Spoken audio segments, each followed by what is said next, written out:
we're here today to have a fantastic chat to a young lady who has had the most extraordinary career. I know this firsthand because I've been involved in a very tiny portion of it on the way through. But it's just incredible what you can do when you set your mind to creating new challenges. You change your mindset, you change the game, and you push yourself through your own belief to the top of your game.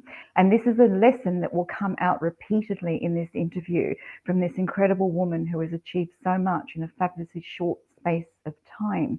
Now, I do want to say that music matters because music really does matter. And we really need to support music wherever we can, whether it's live music, whether it's, purchasing stuff online, whatever it is. Please do as much as you can because music really does matter. Now, we're here today for Steve and for Hamish from Music Webinars, and the interview that I have is really exciting, and I hope you're going to really, really enjoy it. It's with a young lady called Tracy Yarad. Tracy, welcome. Thank you. Thanks, Kathy. How's life in New York? Hi, how's life in New York? It's crazy and busy. I bet it is. So, ladies and gentlemen, just for your understanding, Tracy is an Australian and she's relocated for a period of time to New York City. So she's going to tell us about her career in the beginning in Australia.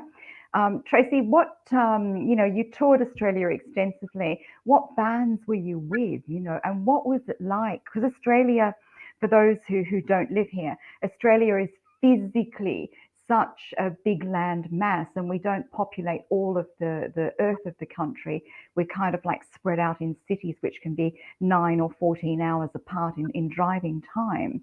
So tell us about that. Yeah, there was many hours sharing the road in those Tarago vans with all kinds of different people.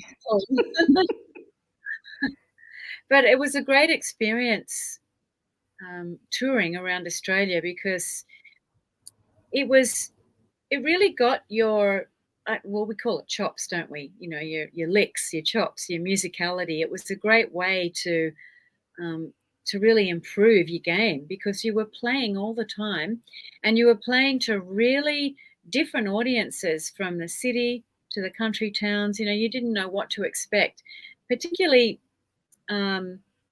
my band at the time, because we weren't the usual type of Australian band. We weren't a heavy rock band. I mean, at the time there were a lot of amazing bands touring. It was the Men at Work and In Excess were around. Like, there was all these amazing, Midnight Oil, and my band was almost like a very strange West Coast LA sort of funk thing. It was very different. So the responses were really different in parts of Australia. I used to often get men who had one too many yell out for me to sing a Jimmy Barnes tune. Play Barnesy.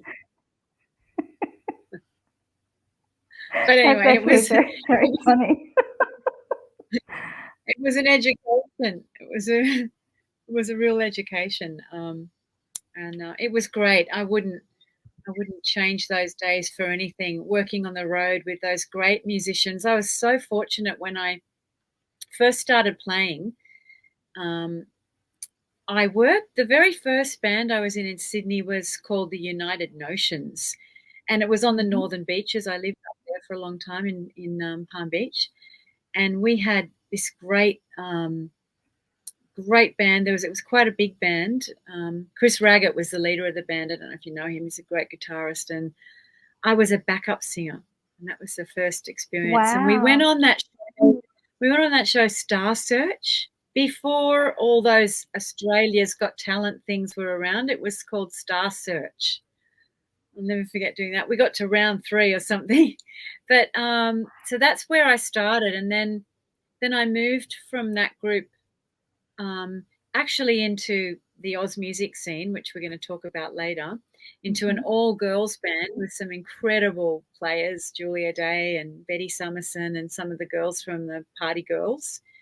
And then the main touring band I worked with that you asked me about at the beginning was with these incredible musicians that were, you know, quite highly respected, like Sam McNally from Stylus, and our band used to open for Tommy Emmanuel a lot, and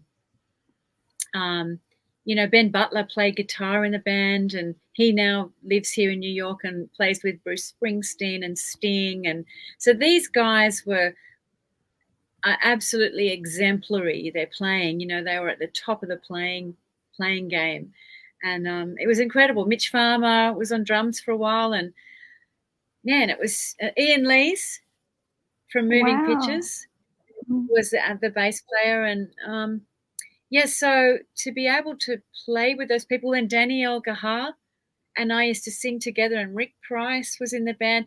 Man, when it's all coming off the top of my head, but I'm remembering everyone, and it was really, really amazing. I learned a lot from working with those people because I felt like they were leagues above me, all of them, everyone I've mentioned. So it was that thing of playing tennis with a better player.